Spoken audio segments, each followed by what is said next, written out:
상상조차 할 수 없던 일이 현실이 되었습니다. 낯선 만년필 영수증 한 장이 한 남자의 10년 결혼 생활에 대한 기소장이 되어버렸죠. 지금부터 5분간 여러분은 진실이 얼마나 차가울 수 있는지 알게 될 겁니다. 그리고 이 작은 신호들을 눈치채지 못한다면 다음은 당신이 될 수도 있습니다. 부서진 멜로디 DJ 시윤입니다. 오늘의 사연 시작하죠. 부산의 스카이라인을 디자인하는 잘나가는 건축가 이서준. 모두가 부러워하는 해운대의 펜트하우스. 그리고 그 공간을 예술로 채우는 아름다운 갤러리 큐레이터 아내 김하은. 그의 삶은 완벽한 설계도 그 자체였습니다. 적어도 그날 아침 아내의 코트 주머니에 손을 넣기 전까지는 말이죠. 이게 뭐지? 그의 손에 들린 건 최고급 브랜드인 몽블랑 만년필을 구매한 영수증이었습니다. 그가 아내에게 출근 인사를 건네며 무심한 척 물었습니다. 하은아, 당신 코트에서 이게 나왔는데. 몽블랑 만년필. 꽤 비싼 거네. 누구 선물이야? 아, 그거. 깜빡했네. 중요한 사업 파트너분께 드리려고 산 거야. 당신도 알잖아. 이런 선물 하나가 때론 큰 계약을 성사시키기도 하는 거. 아, 사업 파트너. 서준 씨는 애써 고개를 끄덕였지만 아내의 미소는 어딘가 부자연스러웠습니다. 그리고 며칠 뒤 의심의 씨앗은 또 다른 흔적을 발견하며 싹을 틔웠습니다. 서재에서 아내가 벗어둔 셔츠를 정리하던 그의 눈에 낯선 얼룩이 들어왔습니다. 이 잉크 자국. 선명한 파란색이네. 내가 쓰는 펜은 전부 검은색인데. 이건 대체. 셔츠깃 바로 아래 마치 누군가의 품에 기댔을 때 묻은 것처럼 보이는 푸른 잉크 자국. 그것은 서준 씨가 사용하는 어떤 필기구의 흔적도 아니었습니다. 아내의 대답은 너무나 매끄러웠지만 이 작은 증거들은 그의 완벽했던 세상에 미세한 균열을 내기 시작했습니다. 그는 불안감을 떨치려 애썼지만 한번 시작된 의심은 걷잡을 수 없이 번져나갔습니다. 그 잉크 자국은 단순한 얼룩이 아니었습니다. 그것은 기만의 흔적이자 소리 없는 경고였죠. 서준 씨는 자신의 결혼 생활에 마지막 기회를 주기로 결심합니다. 그들이 가장 행복했던 바로 그곳에서 말이죠. 하지만 그는 알지 못했습니다. 바로 그곳이 자신을 폭풍의 한가운데로 밀어넣을 무대가 될 줄은. 그 잉크 자국은 단순한 얼룩이 아니었습니다. 그것은 기만의 흔적이자 소리 없는 경고였죠. 서준 씨는 자신의 결혼 생활에 마지막 기회를 주기로 결심합니다. 그들이 가장 행복했던 바로 그곳에서 말이죠. 하지만 그는 알지 못했습니다. 바로 그곳이 자신을 폭풍의 한가운데로 밀어넣을 무대가 될 줄은. 부산의 야경이 파노라마처럼 펼쳐지는 달맞이 언덕. 서준 씨는 그곳에서도 가장 전망이 좋은 프렌치 레스토랑을 예약했습니다. 10년 전 그가 하은 씨에게 프러포즈했던 바로 그 장소였죠. 테이블 위엔 촛불이 은은하게 흔들렸고 창밖으로는 광안대교의 불빛이 보석처럼 쏟아졌습니다.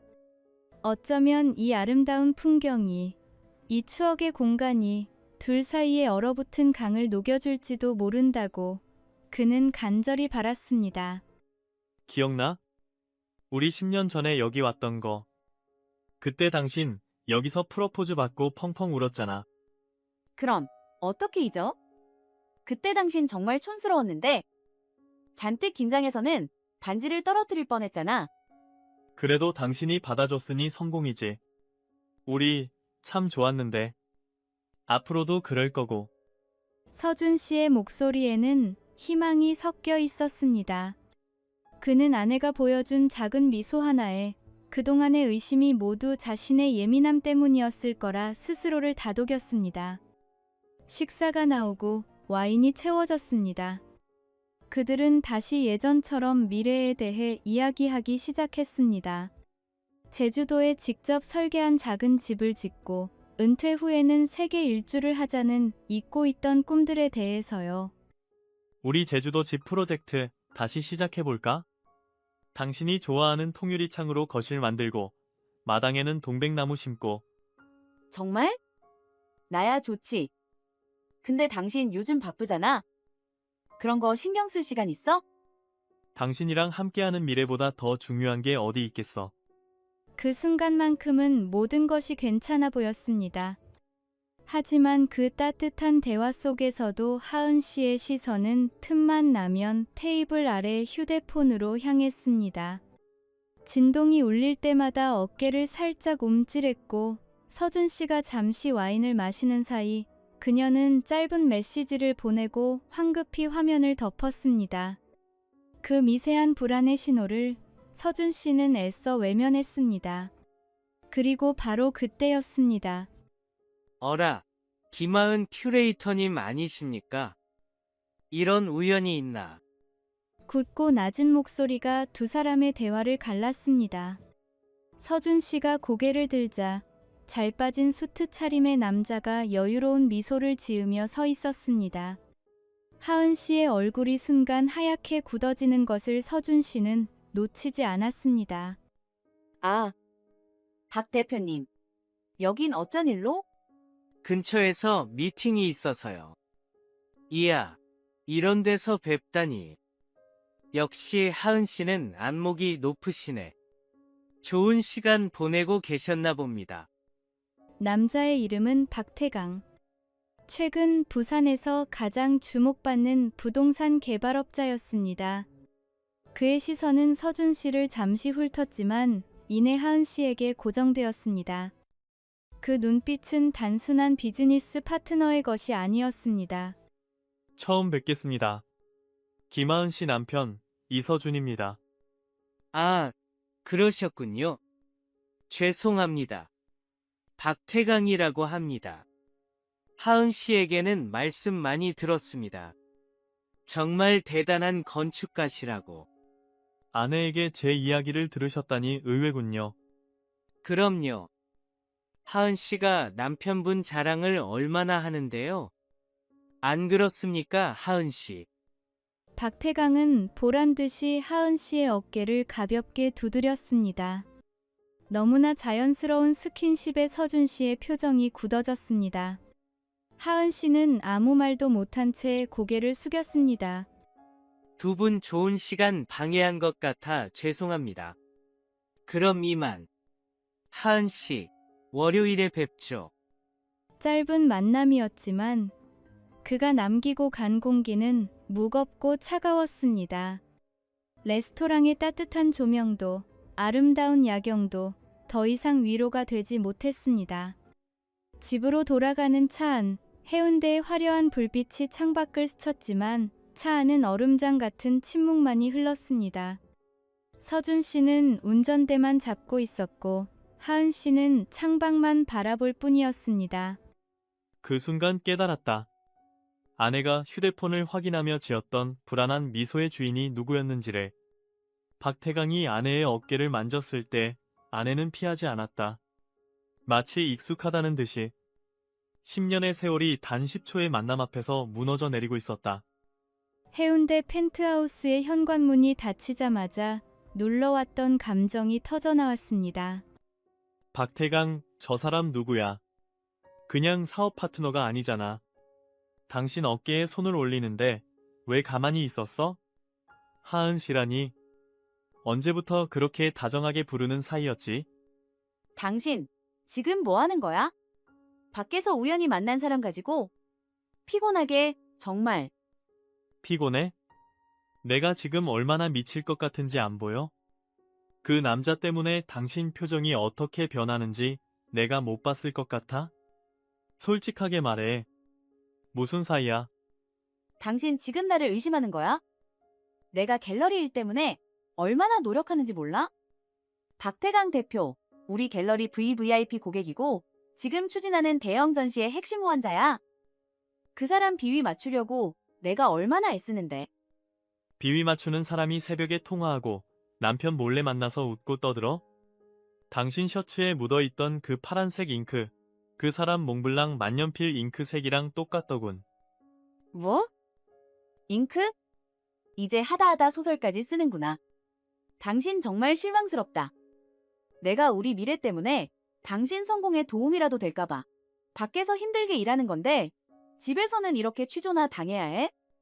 당신 의처증이야? 미래?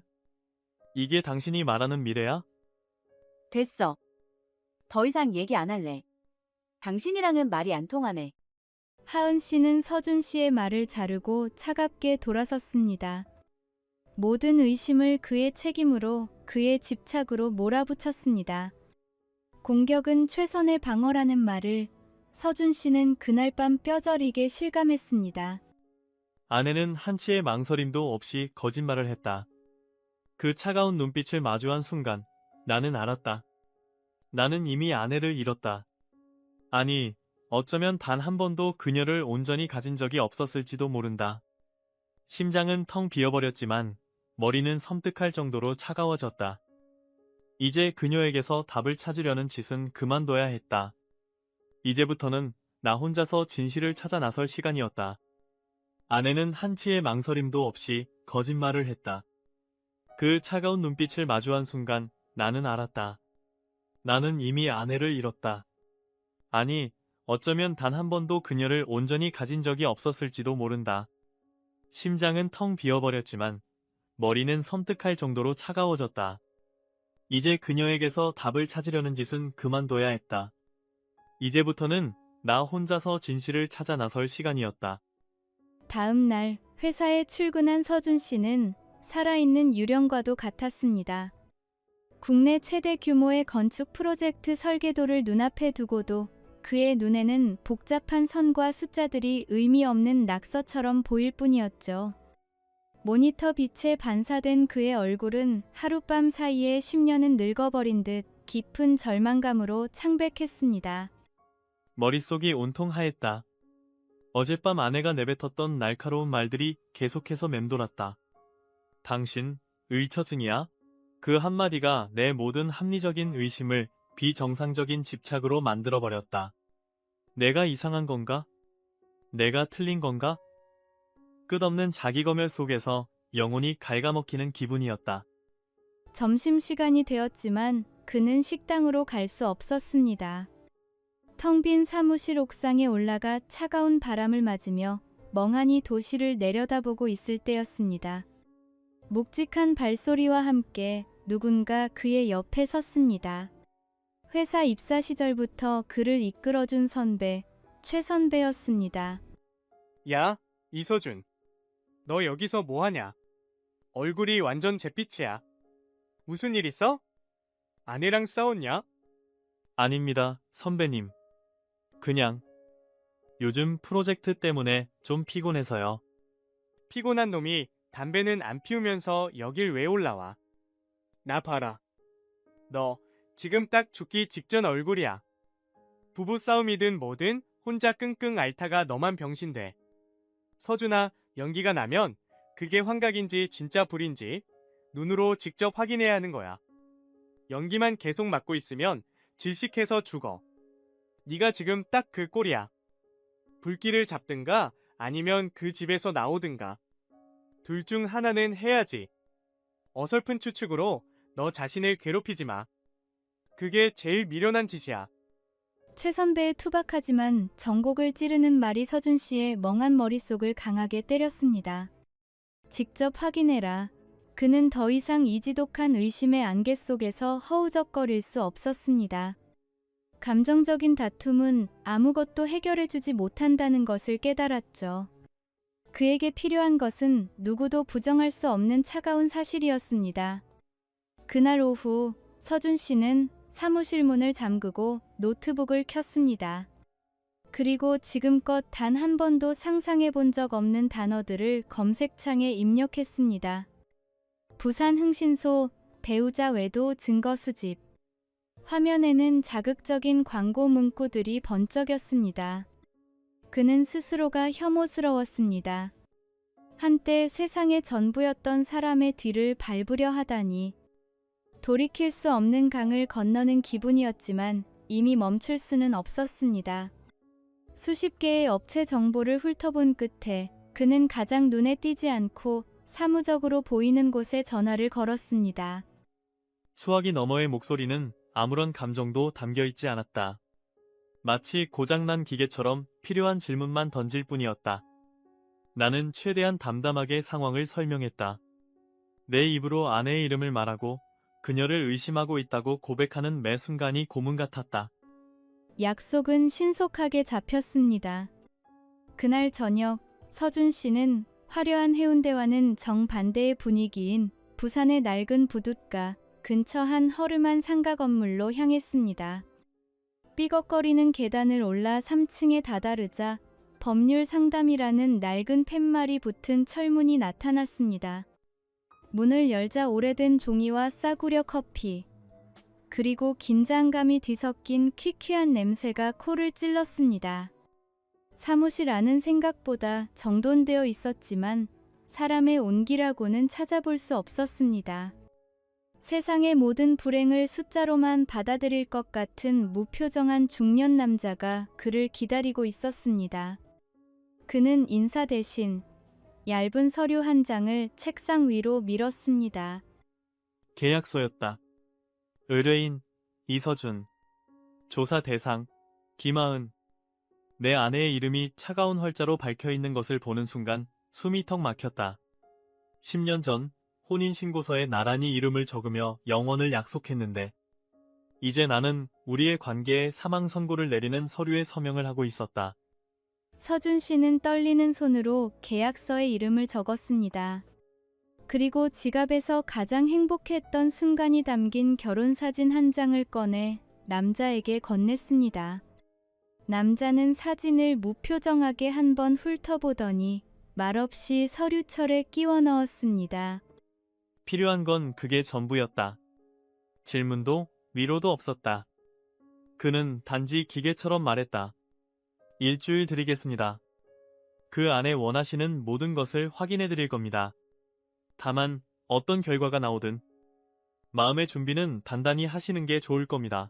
그 말은 단순한 조언이 아니었다. 그것은 경고였다. 그리고 그 일주일은 살아있는 지옥이었습니다. 서준 씨는 아내의 뒤에서 비밀스러운 계약이 진행되고 있다는 사실을 숨긴 채 완벽한 남편을 연기해야 했습니다. 같은 식탁에 앉아 밥을 먹고 같은 침대에 누워 잠을 청했습니다. 서준 씨, 나 이번 주 금요일에 갤러리 일 때문에 서울로 1박 2일 출장 가야 할 것 같아. 중요한 작가님 미팅이라서 주말에 혼자 괜찮겠어? 그럼 일 때문인데 어쩔 수 없지. 조심해서 다녀와. 필요한 거 있으면 연락하고. 아내의 모든 말이 거짓일지도 모른다는 생각에 밥알은 모래알처럼 껄끄러웠고 밤마다 천장을 보며 뜬 눈으로 지새웠습니다. 그녀는 아무것도 모른 채 베란다로 나가 누군가와 다정하게 통화했고 서준 씨는 주먹을 쥔 채 그 모습을 지켜볼 뿐이었습니다.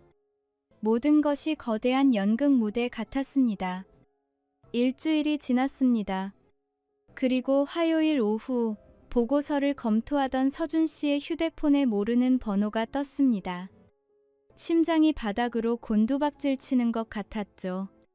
수화기 너머로 들려온 것은 여전히 감정 없는 그 남자의 목소리였다. 조사 마쳤습니다.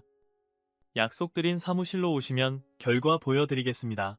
그 한마디에 세상의 모든 소리가 멎는 듯했다. 서준 씨는 회사에 급한 일이 생겼다고 둘러대고 조퇴했습니다.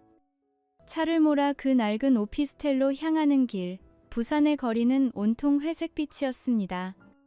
그는 마치 사형 선고를 들으러 가는 죄수 같다고 생각했습니다. 이윽고 도착한 사무실. 남자는 말없이 두툼한 갈색 서류철 하나를 그의 앞으로 밀었습니다. 서류철이 책상 위를 미끄러져 오던 그 짧은 순간, 서준 씨는 자신의 세상이 무너져 내리는 소리를 들었습니다. 서준 씨는 마른 침을 삼키며 서류철을 향해 손을 뻗었습니다. 이제 뚜껑을 열 시간입니다. 탐정이 말했습니다. 마음의 준비는 단단히 하시는 게 좋을 겁니다. 하지만 그 어떤 준비도 눈앞에 펼쳐질 진실의 무게를 감당하기엔 턱없이 부족했습니다. 탐정이 말했습니다. 마음의 준비는 단단히 하시는 게 좋을 겁니다. 하지만 그 어떤 준비도 지금부터 서준 씨가 마주할 생기 없는 사진들 위에 인쇄된 잔혹한 진실 앞에서는 아무 소용이 없었습니다. 그는 마른 침을 삼키며 자신의 판도라의 상자를 열었습니다. 갈색 서류철을 열자 가장 먼저 눈에 들어온 것은 수십 장의 고화질 사진들이었습니다. 너무나 선명해서 비현실적일 정도로 잔인했죠. 첫 번째 사진은 며칠 전 아내가 서울 출장을 간다고 했던 날의 기록이었습니다. 햇살 좋은 오후 광안리의 한 오션뷰 카페 테라스. 하은 씨는 박태강과 마주 앉아 환하게 웃고 있었습니다. 서준 씨가 지난 몇 년간 단 한 번도 보지 못했던 진심으로 행복해 보이는 완전히 무장해제된 미소였습니다. 그 표정. 내가 그토록 보고 싶어 했던 얼굴이었다. 하지만 단 한 번도 나에게는 허락되지 않았던 얼굴. 사진 속 두 사람의 물리적인 거리보다 서로를 향한 눈빛 속에 담긴 감정의 거리가 더 아팠다. 심장 한가운데에 차가운 칼날이 밝히는 기분이었다. 그는 애써 이성의 끈을 붙잡았습니다. 그래, 비즈니스 미팅일 수도 있잖아. 하지만 다음 사진은 그의 마지막 남은 자존심마저 산산조각 냈습니다. 두 사람이 함께 파크 하얏트 부산 호텔 로비로 들어서는 장면이었습니다. 그곳은 서준 씨가 하은 씨와의 관계를 회복하기 위해 예약했던 그들의 추억이 담긴 장소였습니다. 내가 우리의 관계를 되돌리기 위해 선택했던 그 공간이 그들 둘만의 은밀한 미래 장소였다는 사실에 숨이 막혔다. 내가 고민했던 시간, 내가 바쳤던 진심, 그 모든 것이 조롱당하는 기분이었다. 그는 눈을 질끈 감았다가 떴습니다. 그리고 마지막 사진을 보았습니다. 그 한 장이 그의 10년 결혼 생활의 종지부를 찍었습니다. 박태강의 차량 대시보드에 설치된 카메라에 찍힌 듯한 사진. 두 사람은 서로를 강하게 끌어안은 채 세상이 끝날 것처럼 깊은 키스를 나누고 있었습니다. 박태강의 손은 하은 씨의 목덜미를 움켜쥐고 있었고 하은 씨는 그의 품에 모든 것을 맡긴 채 눈을 감고 있었습니다. 그 어떤 오해도 변명도 끼어들 여지가 없는 완벽한 배신의 증거였습니다. 이상하게도 눈물은 나지 않았습니다. 분노나 슬픔보다 훨씬 더 깊고 차가운 감정이 온몸을 지배했습니다. 서준 씨가 멍하니 사진을 내려다보고 있을 때 탐정이 기계처럼 건조한 목소리로 입을 열었습니다. 박태강, 42세. 부동산 개발업체 대표. 기혼이며 아내와 자녀 둘이 있습니다. 지난 일주일간 김하은 씨와의 호텔 방문은 총 2차례 확인됐습니다. 이건 호텔 출입 기록입니다. 탐정이 내민 서류에는 두 사람의 이름이 같은 날 비슷한 시각에 체크인된 기록이 선명하게 찍혀 있었습니다. 아내가 서울 출장을 간다던 날, 그리고 갤러리 야근을 한다던 날, 모든 것이 거짓이었습니다. 서준 씨는 자리에서 일어났습니다. 탐정이 물었습니다. 차량 내부에서 촬영된 영상도 있습니다. 보시겠습니까? 서준 씨는 대답 없이 사무실을 나왔습니다. 그날 밤, 서준 씨는 불도 켜지 않은 펜트하우스 거실 소파에 앉아 아내를 기다렸습니다. 칠흑 같은 어둠 속에서 커피 테이블 위에 놓인 갈색 서류철만이 희미하게 존재감을 드러내고 있었습니다. 밤 10시가 넘어 현관 도어락 해제 소리가 들렸습니다. 다녀왔습니다. 어? 서준 씨, 왜 불도 안 켜고 있어? 나 놀래키려고 그랬어? 하은 씨의 목소리는 평소처럼 명랑했습니다. 오늘도 그 남자와 즐거운 시간을 보내고 온 듯한 여운이 묻어 있었죠. 서준 씨가 소파에서 일어나 거실 조명을 켰습니다. 갑자기 밝아진 불빛에 하은 씨가 눈을 찡그렸고 그녀의 시선은 이내 테이블 위에 서류철에 닿았습니다. 그녀의 얼굴에서 미소가 사라졌습니다. 앉아. 얘기 좀 하자, 하은아. 박태강에 대해서. 그 이름이 서준 씨의 입 밖으로 나오자 하은 씨의 얼굴이 새하얗게 질렸습니다. 그녀는 뒷걸음질 치려 했지만 서준 씨는 조용히 서류철을 열어 첫 번째 사진을 꺼내 테이블 위로 미끄러뜨렸습니다. 이게 뭐야? 이건 오해야. 그냥 사업상 만난 클라이언트일 뿐이야. 당신도 알잖아, 나 일하는 거. 그녀의 목소리는 필사적으로 침착했지만 미세한 떨림까지 숨기지는 못했습니다. 서준 씨는 아무 대꾸도 하지 않고 두 번째 사진을 꺼내 그 위에 겹쳐 올렸습니다. 호텔 로비 사진. 그녀의 눈동자가 지진이라도 난 듯 격렬하게 흔들렸습니다. 클라이언트랑 미팅을 호텔에서 하나? 그것도 내가 우리 결혼기념일에 예약했던 바로 그 호텔에서? 그건. 근처에 다른 미팅이 또 있어서. 동선이. 그녀의 변명은 횡설수설 무너지기 시작했습니다. 눈빛은 공포로 물들었죠. 서준 씨는 마지막 사진을 꺼냈습니다. 차 안에서의 격정적인 키스 사진. 그는 마치 마지막 퍼즐 조각을 맞추듯 소리 없이 그 사진을 다른 사진들 위에 올려놓았습니다. 그 순간 하은 씨의 모든 변명이 멎었습니다. 그녀의 다리에서 힘이 풀렸고 그대로 바닥에 주저앉았습니다. 완전한 붕괴였습니다. 그녀는 무릎으로 기어와 서준 씨의 다리를 붙잡았습니다. 서준 씨, 미안해. 정말 미안해. 내가 잠시 미쳤었나 봐? 그냥 잠깐의 실수였어. 정말이야. 제발 용서해줘. 응? 실수? 실수라는 단어가 이토록 치욕스럽고 역겹게 들릴 수 있다는 것을 서준 씨는 그날 처음 알았습니다. 그의 마음속에 남아있던 마지막 연민마저 재가 되어 사라졌습니다. 언제부터였어? 그의 목소리는 살을 낸 겨울바람 같았습니다. 석 달 전부터.